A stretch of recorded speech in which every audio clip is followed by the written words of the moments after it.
Hey, um, interesting video. Um, but it sort of comes from a lot of misconceptions. I'm not saying you make good points, but it seems like the information you have isn't exactly accurate.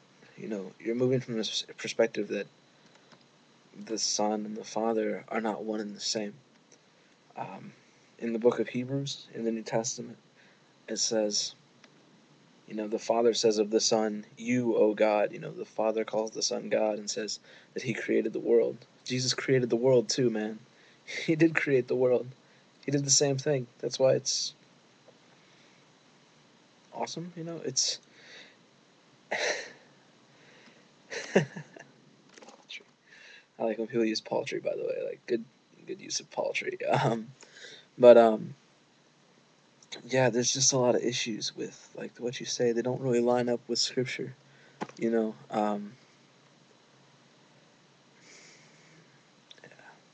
don't know. I don't like YouTube for this reason. It's just a bunch of like comment battles and like "F you, I win." Those aren't arguments or anything like that. But it was an interesting video. Thank you for posting. Um, and I'd really like to just talk to you like one on one about this, like just sort of explain like where we come from, because this doesn't. It's just from a base that's not accurate. Like just issues with the whole like foundation of everything. Um, and just real quick about like just healing the sick and this and that and that. Blah, blah, blah. Well, no, let's go with the other thing first. He didn't just have 12 followers. They were simply the most, I don't know, highest ranked, I guess, the chosen followers. He had other followers too, and he started out with a lot of followers. I think that's in the Gospel of John. It says that he has many followers following him all over the place after like the Sermon on the Mount and things like that. And but then he starts teaching, more than just like blessed be and peace and love to everybody. He starts getting into the hard teachings of Christianity. And when he does, people leave. People are like, whoa, don't teach that. People are going to leave. And he's like, I'll teach what I teach. And people left. People didn't, have to follow him or anything like that. Like, they chose to. And there were a lot of people that did follow him. I mean, where did those 5,000 people come from? Were they just sitting there and he's like, hey, I'm going to feed you? No. They followed him to that place to listen to him speak. They were followers. Everywhere he went, he had followers, not just 12. And as for would I believe him today? Probably not.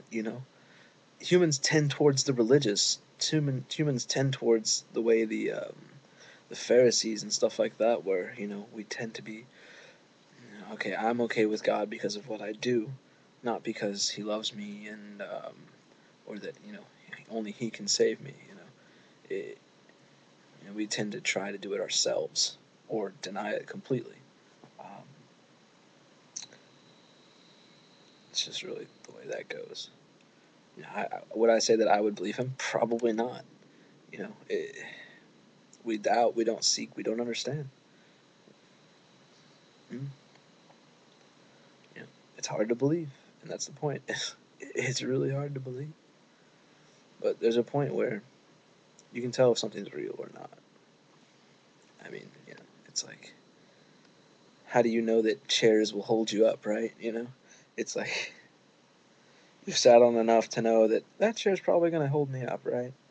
Like if it's a small rickety, like looks like it was made 200 years ago chair, you're like, no. Or if it's a strong chair that a lot of other people sit in, it seems kind of right. I don't know. That's kind of an okay argument, but not really. I'm not a seminary student or anything, but yeah, just basically, I would encourage you to like read scripture and like it's kind of hard to understand it, especially if a person's not a Christian, right? Especially the Gospels. Like start with the Gospel. It's a really good place to start. Um, and look at them like there's like charts you can get for like synoptic gospels, like the first three, like where they match up, where they differ, things like that. Um, just to get a more solid base, to make your arguments based on real things, not conjecture and circumstantial stuff, and I mean it's entertaining, but it's not accurate. You can make accurate arguments and stuff like that, but a lot of them weren't. Like I'm just saying. Like I mean, I liked the video. It was cool. I'm using your free speech, but there's just some issues. Like I don't know. I always encourage people to work out their issues before they start arguing. It's like I'm not saying that I'm perfect and I don't know everything at all, but what I do know shows that from Christianity's standpoint, from the standpoint of Jesus, it's not right. Anyway, so I guess Merry Christmas, dude. Peace.